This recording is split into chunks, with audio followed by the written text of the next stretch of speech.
வணக்கம் உறவுகள் நண்பர் சொந்தங்களாம் எப்படி இருக்கீங்க? நல்லா இருக்குல்ல நான் நினைக்கிறேன். நானும் அதே போல் தேவனுடைய சுத்த கிருப்பையால் நல்லா இருக்கிறேன். இன்றைக்கு 21ஆம் தேதி ஞாயிற்றுக்கிழமை.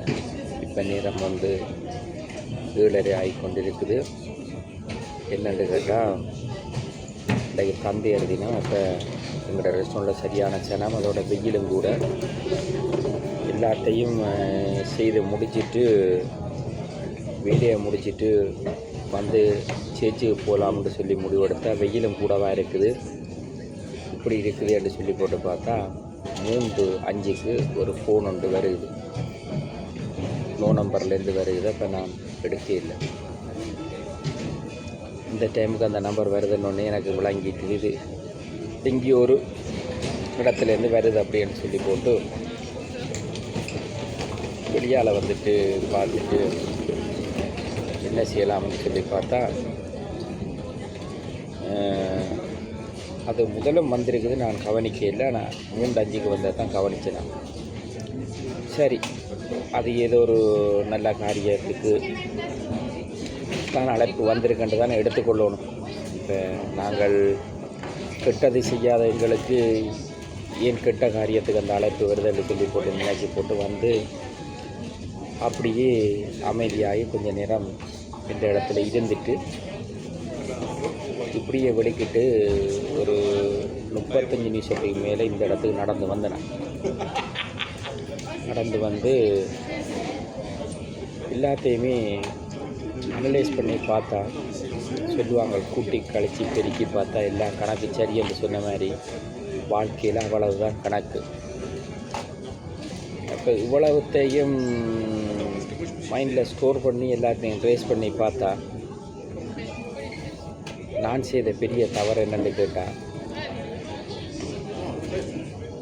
இந்த குடும்பத்தை இந்த நாட்டுக்கு கூப்பிட்டு விட்டதான் தவறு. வேறொரு தவறு நான் செய்யலை. நான் செய்த ஒரே தவறு அந்த தவறு.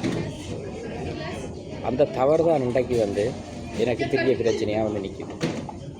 என்ன வெளியால் என்னுடைய நண்பர்கள், என்னுடைய நல்ல மாதிரி பழகிற சில தம்பி வேறு என்ன மாதிரி நான் கட்டன் ரைட்டாக பேசி கட்டன் ரைட்டாக முடித்து நான் வெளியே வந்துடுவேன். பிடிக்கலைன்னு சொன்னால் அடுத்த நிமிஷம் அந்த இடத்துக்கு சைவர் போட்டுருவேன். அதுதான் என்னுடைய பழக்கம். என்னுடைய சிந்தனையை நான் இவ்வளோ தூரத்துக்கு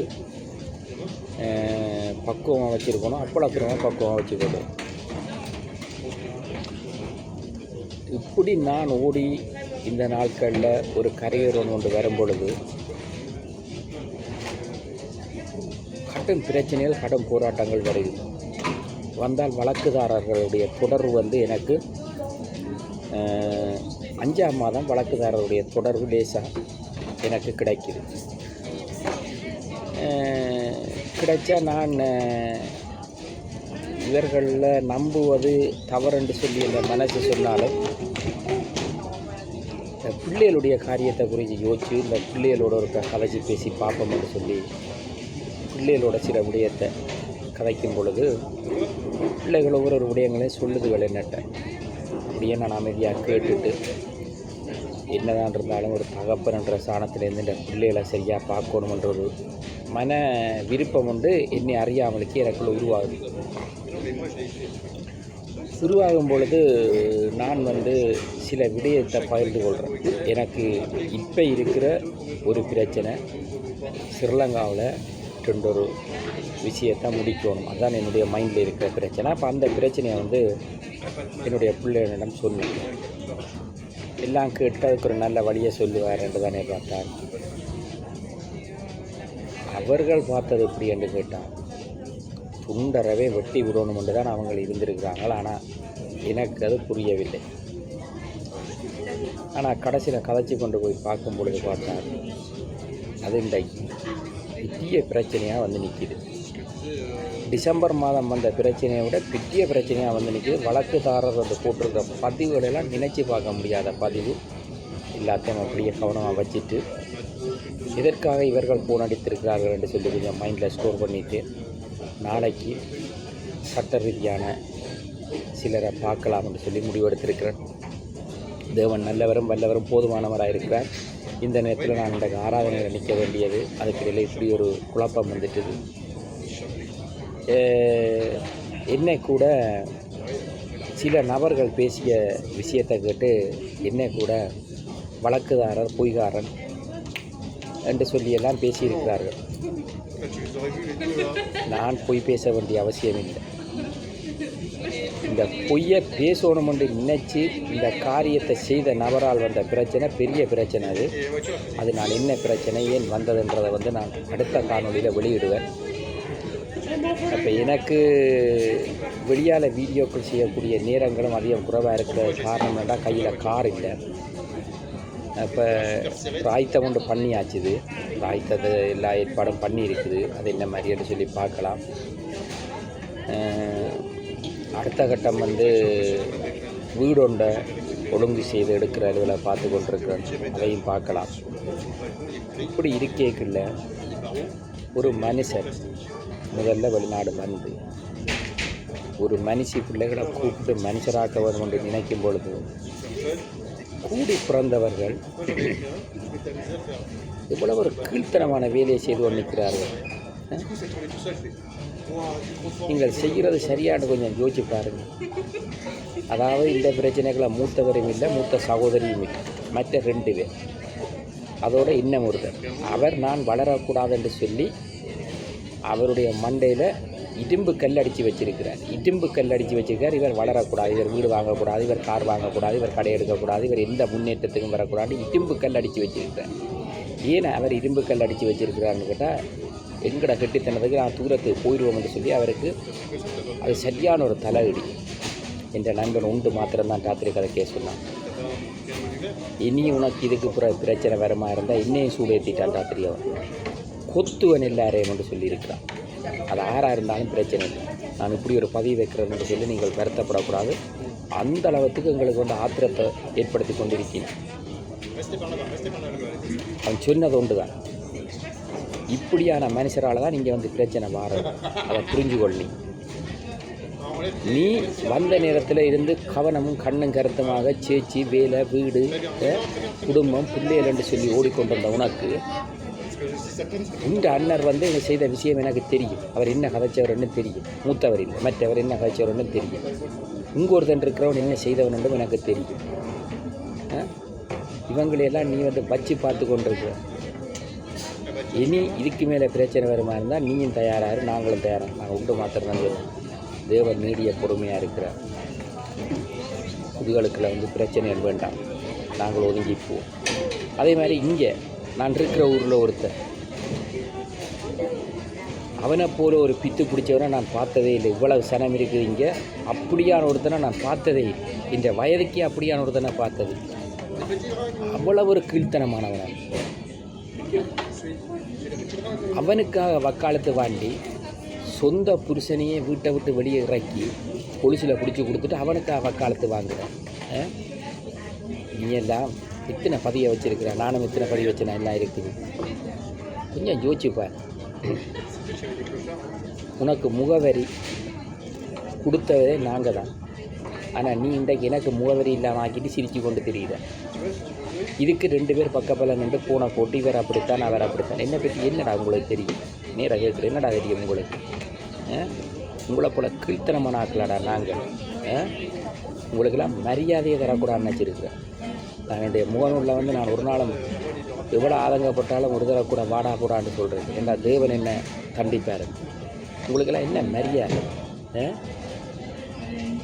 காசு இருக்குது, உனக்கு வீடு இருக்குது, கடை இருக்கலாம், வச்சு கொண்டு நீர அடுத்தவனுக்கு காப்படிக்க விளைக்கிறீங்க. இந்த நிலைமையை கொஞ்சம் யோசிச்சுக்குவேன். நான் சும்மா பதிவு வைக்கிறேன்னாக்கா இந்த ஃப்ரெண்டு உண்மையாக கோவமாக இருக்கிறான். அவ்வளோ கோவத்தில் இருக்கிறான். அவனுக்கு தெரியும் இவங்களாம் எப்படிப்பட்டவங்களான்னு. நீங்கள் எல்லாம் என்ன பெரிய ஆக்கலாம் காசு வச்சுருந்து கடையெல்லாம் வச்சுருந்தோம். சட்டங்கள் இந்த பக்கம் தான் இப்போ சாதகமாக இருந்து கொண்டு சட்டம் இப்போ இந்த பக்கம் ஒரு விடயத்தை நான் காய்ச்சி கொண்டு தான் போகிறேன். நான் உண்மையான எனக்கு பொய் பேச வேண்டிய அவசியம் இல்லை. இந்த கார் விழுந்த பிறகு நான் சில பொய்களை சிலருக்கா சொல்ல வேண்டிய சிலர் அதிலேருந்து பாதுகாத்து விடணும் என்று நினைச்சது உண்மை. ஆனால் அந்த பொய்யால் எவ்வளோ பெரிய பிரச்சனை முடிஞ்சிருக்குன்னு சொல்லி எனக்கும் என்னுடைய பிள்ளைக்கும் தான் தெரியும். அது கடவுள் பார்த்துக்கொள்வார். நான் அது பொய் அது பொய் இல்லை. அது ஒரு தடவை அதுலேருந்து வெளியேற்றி விடணும்னு நினச்சி தான் செய்தது. ஆனால் அவர் வந்து அதை சரியான மாதிரி சந்தர்ப்பத்தை பயன்படுத்தி செய்து போட்டு அவர் அதிலேருந்து தனக்கு நல்ல பேர் எடுத்துக்கொண்டு வெளியேறிட்டார். யாருக்கும் பயப்பட மாட்டேன், இவரை குறிச்சும் கவலையும் பட மாட்டேன். ஒன்று நடக்க போதுன்னா மலையில் கோட்டையில் இங்கே இருந்தாலும் ஒரு பாம்பு பூச்சி வந்து கடிச்சி கூட அது நடக்கணும், நடந்தான் தீரும். இன்றைக்கு நான் வெளியே வந்து இந்த 7 மாதம் ஆற்ற வீடு வாசலுக்கு வந்திருக்கேன். யாருக்கு ஃபோன் அடிச்சிருக்கேன், யாருக்கு ஒவ்வொரு கேட்டிருக்கேன். சொல்லுங்கடா நீங்கள் இவர் அப்படி என்று கதைக்கிறீங்க, சொல்லுங்கடா. எனக்கு ஒரே பிரச்சனை இருக்குது. அந்த பிரச்சனை சிலங்கால அதை முடிக்கிறதான் என்னுடைய இலக்கு. பிரான்ஸில் வந்து நின்று கொண்டு நுவரேலியாவில் நிற்கிறேன், ஹட்டனில் நிற்கிறேன், பதுலையில் நிற்கிறேன். துணிவு இருந்தால் நம்பரை போட்டு வர சொல்லு வாரேன். நீ எல்லாம் ஒரு ஆளுண்டு சொந்த மண்ணுங்கிற மடக்குள்ள சந்திர விருன்னு கத்துற இவரை நம்பாத, இவரெல்லாமே தேவையில்லாத நம்பாத. நீ மடக்குளத்தில் செய்த வேலை எங்களுக்கு தெரியாது. நாங்களும் சகோதரங்கள் குடும்பம் பிள்ளைகளாக்கின்னு வாயை மூடிக்கொண்டிருக்கோம். என்னை பற்றி நீ எவ்வளோ கதைச்சிருக்க? நீ எல்லாம் மடக்குளத்தை விட்டு ஒரு காலத்தில் ஓடினீதான் திரும்பி பார்க்காம. இன்றைக்கு வந்து பெரிய நாயம் வளர்க்குற தேவையில்லாதவங்களோட சேர்ந்து நின்று கொண்டு ஊத்தியலும் குப்பையிலோடையும் சேர்ற உனக்கு தான் அப்படியான ஊத்த குப்பை குணங்கள் இருக்கும். எங்களுக்கு அப்படி பதிவை கேட்டீங்கன்னா நீ எல்லாம் வந்து இன்னத்துக்கு இந்த மாதிரி ஆக்களோட தொடர்பு வச்சுருக்கின்ற மாதிரி ஓடுவேன். இன்றைக்கு இருந்தாலும் உங்களை சந்திக்கிறதா அது என்னென்னு நாங்கள் பார்த்துருவோம் மட்டும் தான் இருக்கோம். கொஞ்சம் போர் வழக்கு முடியட்டும். வழக்கு என்ன ஒரு 4 மாதம் இருக்கு, முடித்து பிரச்சனை முடித்து விடட்டும். மிச்ச பிரச்சனை நான் பார்க்குறேன் என்னென்னு. நாங்களும் மனுஷர் தான். எங்களுக்கு மூளை இருதய அவயங்கள் எல்லாம் எங்களுக்கு உங்களை மாதிரி தான் இருக்குது.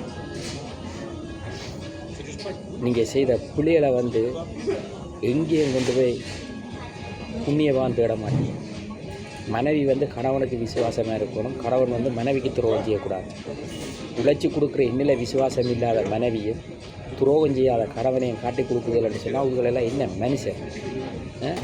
உங்களுக்கு நீ செம்படித்து கொண்டு நிற்கிற. நான் அமைதியாக தான் காட்சி கொண்டிருக்கேன். அவ்வளவு தூரத்தில் நீங்கள் செய்து கொண்டிருக்க ஒவ்வொரு காரியம் என்னோட வந்து மைண்டை அவ்வளோ டிஸ்டர்ப் பண்ணி கொண்டிருக்கு. எவ்வளவு சனம் ஒருவேளை சாப்பாட்டுக்கு இல்லாமல், எத்தனை குடியல் விசா இல்லாமல், வேலை இல்லாமல், இருப்பிடம் இல்லாமல், சமரி கொடுக்க முடியாமல் இவ்வளவு கஷ்டப்படுது. நீங்கள் என்னடான்னு பார்த்தா நாங்கள் கஷ்டப்பட்டு உழைச்சி நாங்கள் எங்களோட குடும்பத்தோட நாங்கள் அமைதியாக போனால் நீங்கள் எங்கேருந்து வந்து ஏதோ காரியங்கள் செய்து கொண்டிருக்கிறீங்க. அவ்வளோ உங்களுக்கு பணம் கூடின திமிர், உங்களோட புத்தி அதுதான். உங்களோட புளிச்சல் கதைகளும் புத்தியும் உங்களோட கீழ்த்தனமான எண்ணங்கள்.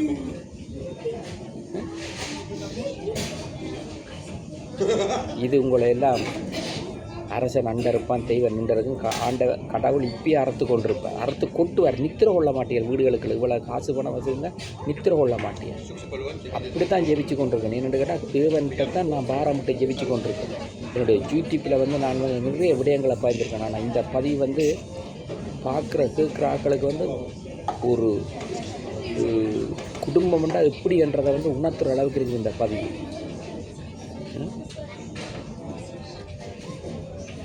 கொஞ்சம் யோசிச்சு நடந்து கொள்ளுங்க. இது வந்து என்னுடைய நண்பர்களுக்கு அல்ல,